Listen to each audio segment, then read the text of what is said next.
നിർമ്മാണ തൊഴിലാളികളുടെ ആനുകൂല്യങ്ങൾ നിഷേധിക്കുന്നതിനെതിരെ ശയന സമരവുമായി ദേശീയ കെട്ടിട നിർമ്മാണ തൊഴിലാളി കോൺഗ്രസ് INTUC കണ്ണൂർ നിർമ്മാണ തൊഴിലാളി ക്ഷേമനിധി ഓഫീസിന് മുന്നിൽ നടന്ന സമരം DCC president advocate Martin George ഉദ്ഘാടനം ചെയ്തു.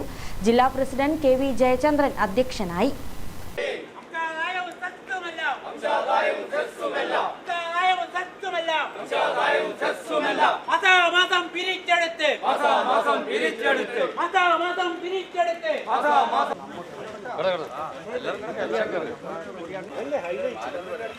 ബഹുമാന്യരായ നേതാക്കളെ, സഹപ്രവർത്തകർ,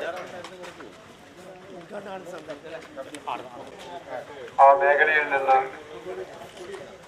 ജോലിയിൽ നിന്ന് പിരിഞ്ഞവരോടും ഓഫീസിന് മുമ്പിൽ സമരപരിപാടികൾ സംഘടിപ്പിക്കുന്നതും തരുന്നുണ്ട് എന്നൊക്കെ നിരന്തരം പറയുകയും എല്ലാവരെയും ഇന്ന് ഈ സമരമാരായാലും MLA-മാരായാലും ഉൾപ്പെടെയുള്ള നേതാക്കന്മാർ അവരുടെ ഭരണതലത്തിൽ ഇരിക്കുന്നവർ അവരുടെ ചികിത്സയും അവരുടെ കാര്യങ്ങളും ഒക്കെ വളരെ ഭദ്രമായി ചെലവഴിച്ചുകൊണ്ട് ഗവൺമെന്റിൽ നിന്നും എഴുതിയെടുക്കുന്ന ഒരു സാഹചര്യത്തിൽ സാധാരണക്കാരായ തൊഴിലാളികൾ അവരുടെ ആനുകൂല്യങ്ങളും അവരുടെ അവകാശങ്ങളും പിടിച്ചുവെക്കുന്ന ഒരു സമീപനം ഈ ഗവൺമെന്റ് സ്വീകരിച്ചുകൊണ്ടിരിക്കുകയാണ് എന്ന് നമുക്ക് കാണാൻ വേണ്ടി സാധിക്കുക.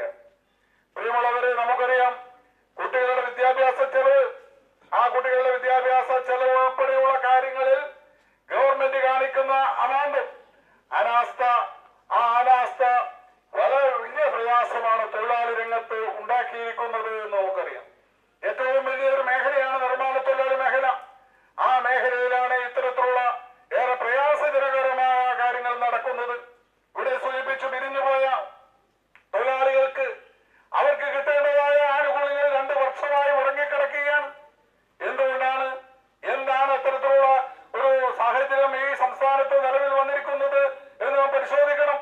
കെട്ടിട നിർമ്മാണ തൊഴിലാളി ക്ഷേമനിധിയിൽ അംഗങ്ങളായുള്ള തൊഴിലാളികളുടെ കുടിശ്ശികയായിട്ടുള്ള ആനുകൂല്യങ്ങൾ ഉടൻ വിതരണം ചെയ്യുക, 3 ലക്ഷത്തിലേറെ വരുന്ന പെൻഷൻകാരുടെ കുടിശ്ശികയായ പെൻഷൻ ഉടൻ വിതരണം ചെയ്യുക, തദ്ദേശ സ്വയംഭരണ സ്ഥാപനങ്ങൾ മുഖേന പിരിച്ചെടുക്കുന്ന കെട്ടിട സെസ് ക്ഷേമനിധി ബോർഡിൽ തിരിച്ചടവുണ്ടെന്ന് ഉറപ്പുവരുത്തുക തുടങ്ങിയ ആവശ്യങ്ങൾ ഉന്നയിച്ചാണ് ശയന സമരം നടത്തിയത്. INTUC ജില്ലാ president doctor Jose George Plathottam മുഖ്യപ്രഭാഷണം നടത്തി. K പ്രമോദ്, VV ശശീന്ദ്രൻ, നന്ദനൻ കൈതേരി, മോഹനൻ ചെമ്പാടൻ തുടങ്ങിയവർ സംസാരിച്ചു. P രാമചന്ദ്രൻ, രാജൻ കുനിമ്മൽ, P നാരായണൻ, സുധാകരൻ കല്ലായി, M മോഹൻദാസ്, സജീവൻ പരിയാരം എന്നിവർ നേതൃത്വം നൽകി. ഗ്രാമിക ന്യൂസ്, കണ്ണൂർ.